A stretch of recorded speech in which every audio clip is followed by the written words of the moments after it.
This news update is brought to you by... Got kids? Then you need video on demand from Flow, with hours of entertaining shows and movies for boys and girls of all ages. There's always something to watch. Simply press the VOD button on your Flow remote. This is how we do TV. This is how we Flow. This is the Barbados Today afternoon news update for Wednesday, January 6th. Thank you for joining us. I am Mary Claire Williams.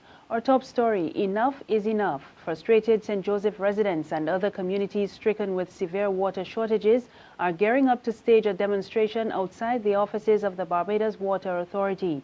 Word of this from St. Joseph MP Dale Marshall after the opposition Barbados Labour Party met with members of the parish at the St. Bernard's Primary School last night. The residents shared their grim stories of the water woes. And while Marshall did not give a date for the planned protest, he called on the BWA to cancel its bills to consumers in St. Joseph and other hard-hit parishes to ease their suffering. If you contract to provide me with water and you do not provide me with water, then I believe that you should compensate me for that. Now they may say, but you don't have to pay the bill. But you know, there are some people in here who showed me a bill for $100 and something, and they swore to me that they cannot tell you that they get 3 buckets of water for the period that that bill was sent out. So in my view, the Barbados Water Authority, instead of telling people you are not to expect any relief soon, they should be telling the people in this constituency who are affected, we understand your suffering. And as a gesture of how seriously we take our responsibility as the Water Authority, we are going to we're going to waive 2 or 3 months water bill. That is not. Now that's not going to solve the problem. That's not going to solve the problem. But you know what? If you felt that the Water Authority was showing some sympathy, some empathy, at least it would soften your heart. It would soften your heart against them. And I feel that I have an obligation to do these things with people. Meanwhile, opposition leader Mia Mottley says she is concerned about the impact of the water shortage on students at the start of the new term. She also knocked the Ministry of Education for shutting schools 1 day after reopening to facilitate the launch of the 50th anniversary celebrations. She charged that the students who are already suffering from the water shortage crisis are now being further inconvenienced. It's a crime. When last night I thought I was watching the entertainment news of Barbados, not the 7 o'clock national news. I don't watch it often. But for some reason, I was in front of the television. No garbage is being collected in a lot of communities in this country. Water in almost half the country not being collected. CBC started with an interview about the 50th anniversary celebration of tomorrow. Final preparations are underway in Bridgetown for the launch of Barbados' 50th anniversary of independence from Britain. The event is scheduled to get started in a few hours, and Barbados Today's Fenella Wedderburn is on location to give us an idea of what is in store for today. Good afternoon, Fenella. Thanks, Marie Claire. Now, as you rightfully said, at this moment, final preparations are on the way. Behind me are a few members from the National Cultural Foundation. They are putting the final touches on in preparation for this evening under the watchful eye of the Right Excellent Errol Walton Barrow. This scene right here, this will be transformed later this evening and abuzz with activity as hundreds are expected to descend on the city, including 2,500 school children from nursery, primary and secondary school who were given today the second day of the second school term away from classes just to attend. Now later this evening, the Broken Trident, it will make its way into Independence Square aboard one of the country's Coast Guard vessels, accompanied by a flotilla of watercraft.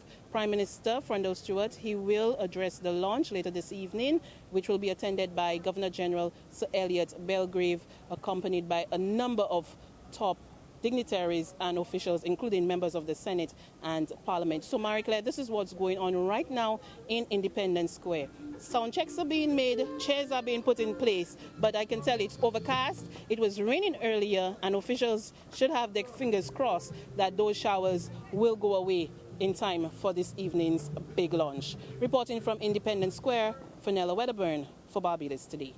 Thank you, Fenella. In more news this afternoon, the local business community is warning government that the country cannot bear any more taxes. President of the Barbados Chamber of Commerce and Industry, Tracy Shuffler, says businesses and residents are already heavily taxed, and she's cautioning that economic recovery is still a long way away.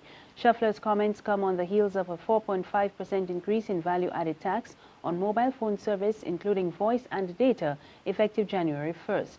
This was the latest in a series of levies introduced by government as part of efforts to revive the economy. In his June 2015 budget presentation, Finance Minister Chris Sinclair announced a series of taxes which he expects will raise an estimated $200 million. There's regional and international news after this short break. Secure your future, be financially strong. Since 1983, we have been there for you. A smart range of products, great tax benefits. We're the solution to your hopes and your dreams. The Barbados Workers Union Cooperative Credit Union. The Barbados Workers Union Cooperative Credit Union. Humble beginnings to smart loans, smart savings. Save smart and borrow smarter. That's the move for me. Stability, prosperity. We're the solution to your hopes and your dreams. The Barbados Workers Union Cooperative Credit Union. The Barbados Workers Union Cooperative Credit Union. On the regional scene, Jamaica is giving the thumbs up to new gun control measures announced by U.S. President Barack Obama yesterday. In fact, authorities in Kingston suggest it could help turn around the island's high murder rate. Nearly 1,200 people were killed last year, and according to the Jamaica Constabulary Force, more than 80% of those murders involved a gun. National Security Minister Peter Bunting says the measures should make it more difficult for guns to be smuggled into Jamaica. It is also the view of the former National Security Minister Derek Smith, who adds that the majority of illegal guns found in Jamaica originate from Washington. But the former Deputy Police Commissioner Mark Shields is cautioning Jamaicans not to get too excited.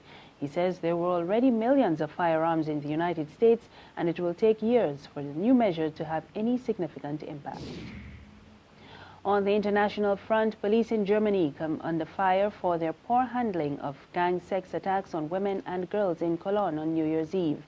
Last night, hundreds took to the streets to vent their frustration at the criminal acts.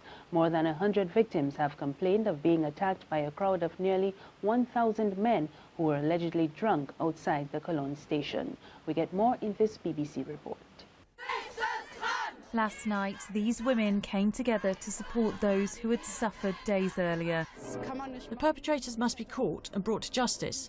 Measures should be taken, and we should show solidarity amongst each other, men, women, foreigners, against violence. Starting on the square in front of Cologne Cathedral, hundreds then made their way through the city, where dozens of women were sexually harassed, assaulted and mugged on New Year's Eve. Jenny had a firecracker put into her jacket, then her phone stolen. Then I heard a sizzling sound in my hood, and I somehow tried to get it out of my hood. Then it fell into my jacket and burned everything. The scars will stay. I was lucky that it didn't explode. My mobile phone was gone afterwards.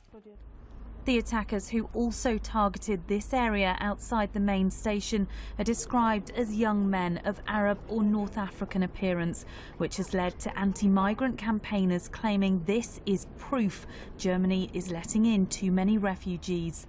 One woman who was there, though, said they looked like regular pickpockets, and leaders are urging people not to come to foregone conclusions, but say they're taking swift action. That's our afternoon news, but there's more on our website, www.barbadostoday.bb. You can also subscribe to our e-paper, email updates, and like us on Facebook. You can catch us on Izumi Media in bus terminals or Screenplay at supermarkets and gas stations near you.